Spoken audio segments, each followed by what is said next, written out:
As a follow-up to my literal most popular video ever, where I went over Naruto's taijutsu and how it's unbeatable, I'd like to do the same thing for his ninjutsu, since it has an equally godly status. Ninjutsu is likely the highlight of the entire Naruto franchise. Of course, like I've said in the past, while taijutsu is a very important and prominent aspect, ninjutsu mainly drive the plot forward and always have that bigger bang to them, especially among the higher tiers in the verse.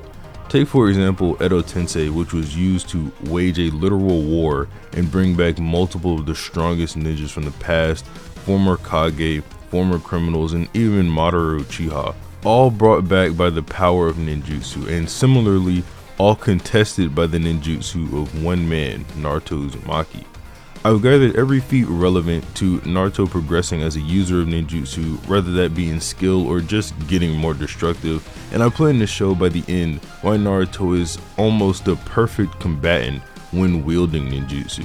Before we begin, I'd like to ask if you could leave a like on the video and subscribe to the channel, as I'd really appreciate it. Naruto's skills may lie in ninjutsu, but you can improve your own skill set with today's sponsor, Skillshare. If you're diving deep into the world of creativity lately, you've got to check out Skillshare. I hopped on there and managed to grasp Adobe After Effects in a way I never imagined. But Skillshare is way more than just a course directory.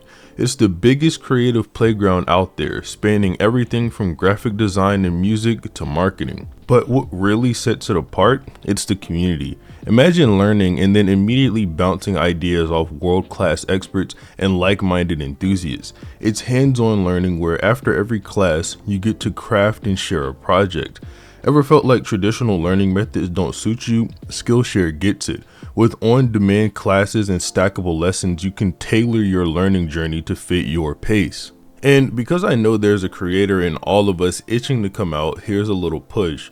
Skillshare is offering a 30-day free trial and 40% off your first year of a Skillshare membership, exclusive for the first 500 people using my link.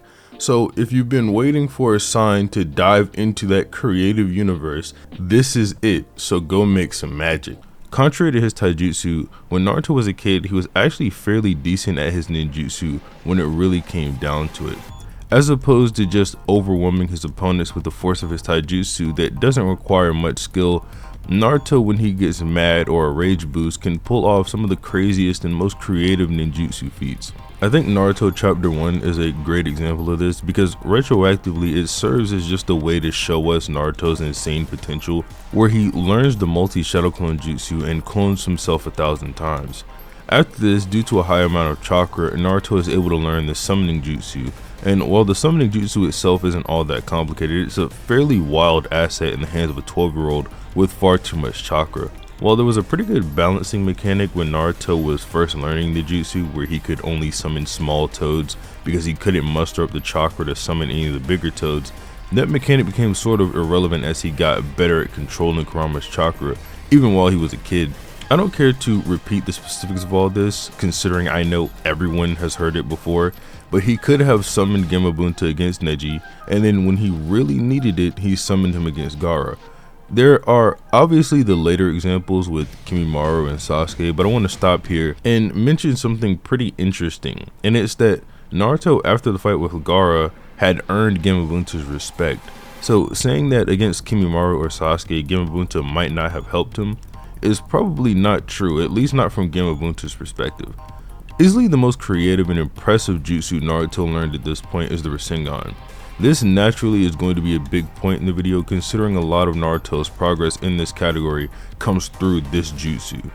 Naruto's general lack of skills with hand signs, coupled with his massive chakra supply, made the Rasengan basically the perfect fit for him. I think this point may be a bit counterintuitive to the overall point of the video, but Naruto's Rasengan didn't do all too much damage to Kabuto, at least not in the long run. Like, yeah, of course Naruto catching the kunai with his hand and then using his shadow clone to form the Rasengan was really good and really cool, and yeah, it did knock Kabuto down, but Kabuto did get up again and use the summoning jutsu for Orochimaru. But it's mostly impressive due to the progress he made, and even though in the long run it didn't do sufficient damage, landing a blow like this on a Kakashi level threat is really impressive. Quickly before we move on to Naruto as a teenager, I just want to mention that Naruto's ninjutsu potential goes up fairly significantly when he enters his tailed beast mode. And yeah, I know that's pretty obvious because he gets more chakra and more powerful as a result, but not just that, he gets better chakra control as well. You can see in his one tail form during his fight with Sasuke at the end, he forms a Rasengan with just one hand, and he can't even do that on his own up to the later parts of Shippuden. Naruto, after returning from his trip with Jiraiya, has a fairly lackluster boost to his arsenal with a bigger Rasengan, and that's pretty much it. So for the first few chapters of Shippuden, there isn't really too much to talk about in regards to his newfound abilities.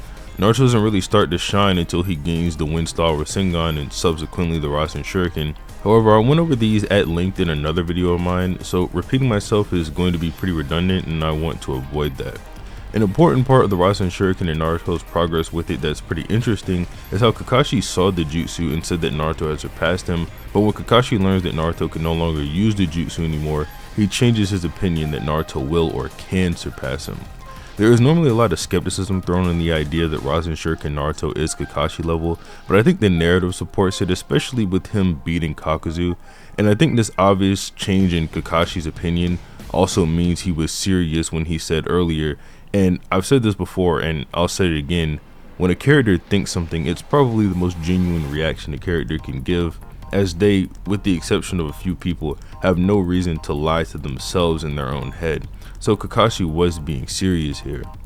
That's important for this next part because Kakashi, aside from Might Guy in the 8th Gate or Tsunade, is the ultimate shinobi in the Leaf Village. So for Naruto to jump up to Kakashi's level with an incomplete Rasen Shuriken is something to take note of when talking about his progress.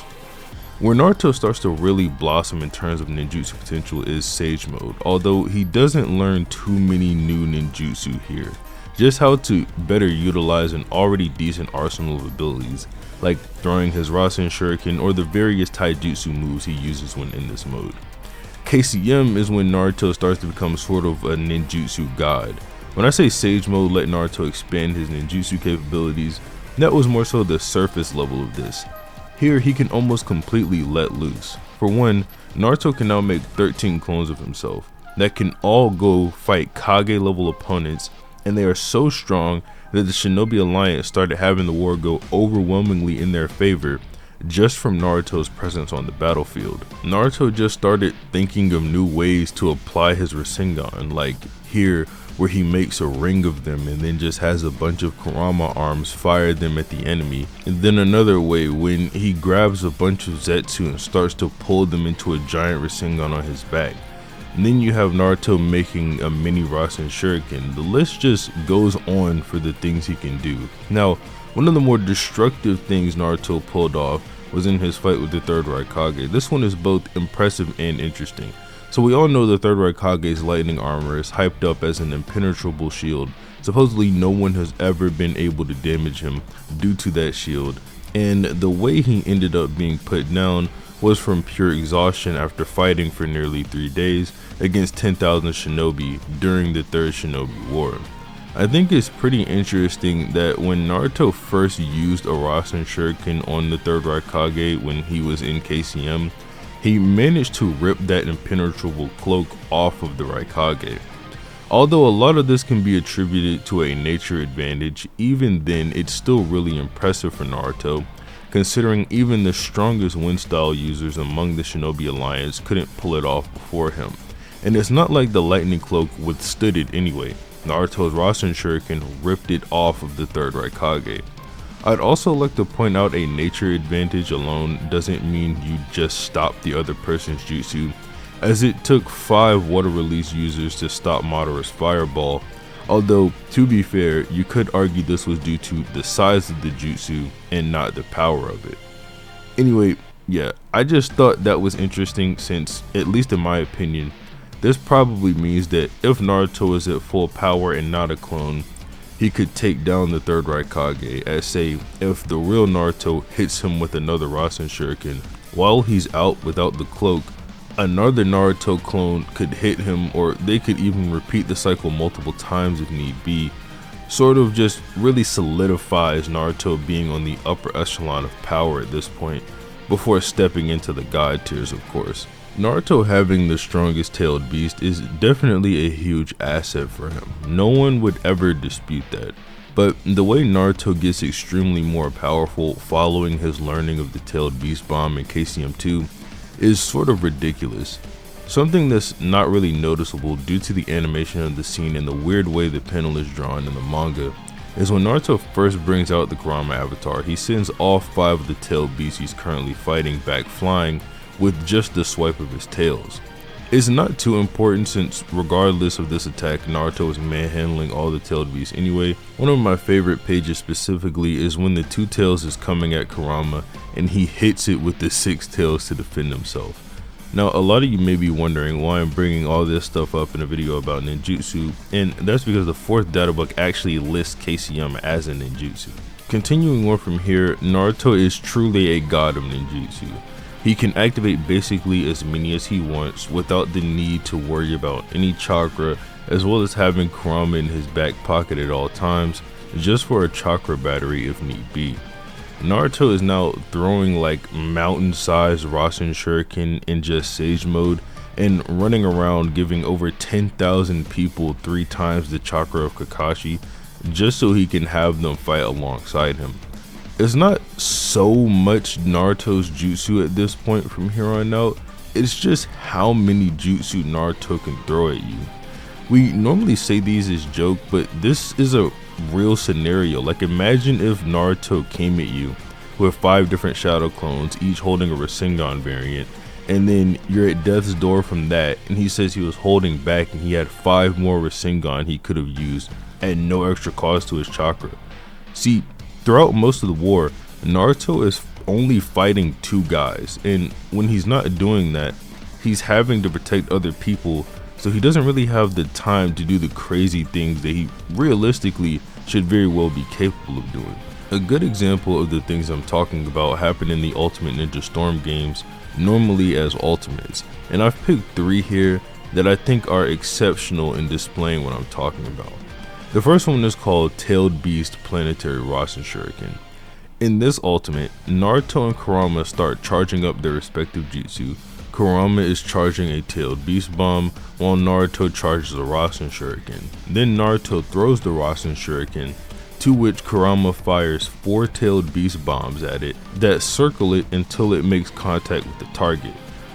That just sounds utterly insane. Within the war arc up to this point I've covered, there are maybe 5 people in the entire manga that could survive being hit by that. This next one is a bit insane and it's skipping ahead a bit in the timeline, but I don't care, it's really cool. Naruto uses 9 shadow clones to make 9 different Rasen Shuriken with 9 different Kekkei Genkai, and then starts charging up a Tailed Beast Bomb on top of that. After launching the Rasen Shuriken at you, he fires not a Tailed Beast Bomb, but a Tailed Beast Laser and makes them all explode while you have to just sit there and hope you survive. This last one I picked even though it's not only Naruto, because we all know Naruto is stronger with Sasuke. So they start out with Naruto forming a Rasen Shuriken, and then Sasuke lights it on fire with Amaterasu. After that hits you, Sasuke makes sure you don't get too far away and teleports to you and kicks you in the middle of him and Naruto. Then they start to have a competition on just who can hit you harder, and they hit you so hard that a Dragon Ball like explosion happens where you can see it from outer space. See, these things sound ridiculous when you hear them, but they aren't all too different from what Naruto does in the main story at all. Like, remember when Naruto was flying at Kurama with 1,000 shadow clones, all holding giant Rasengan while he was in Sage mode? Remember when Naruto and all the tailed beasts jumped Madara? Or when Naruto and Minato put 2 Kuramas on the battlefield and the force of their Rasengan with Sage Chakra put into it almost broke a Truth Seeker orb? Naruto has always pulled these kind of insane things off. They are especially insane when you consider how far the verse had come in terms of power output. Anyway, getting back to the manga, Naruto has pretty much peaked here in terms of ninjutsu capabilities. He gained the Kekkei Genkai of the tailed beast he got the chakra of, but he doesn't ever really make use of that, even in situations that it would be great to use in. Even going into Boruto, he doesn't really learn that much of anything at all, and even if he did, it would just get absorbed by some Otsutsuki, so there's no real way for him to even show his progress there. And spoiler warning, but now he's sealed away and we don't really even know if we're going to see him again. Regardless of if this is the last time we see Naruto, he's never going to get those higher levels of power again. He's not going to get another Baryon mode, and he's not going to get another 6-path Sage mode. So as far as he goes, this is it for him.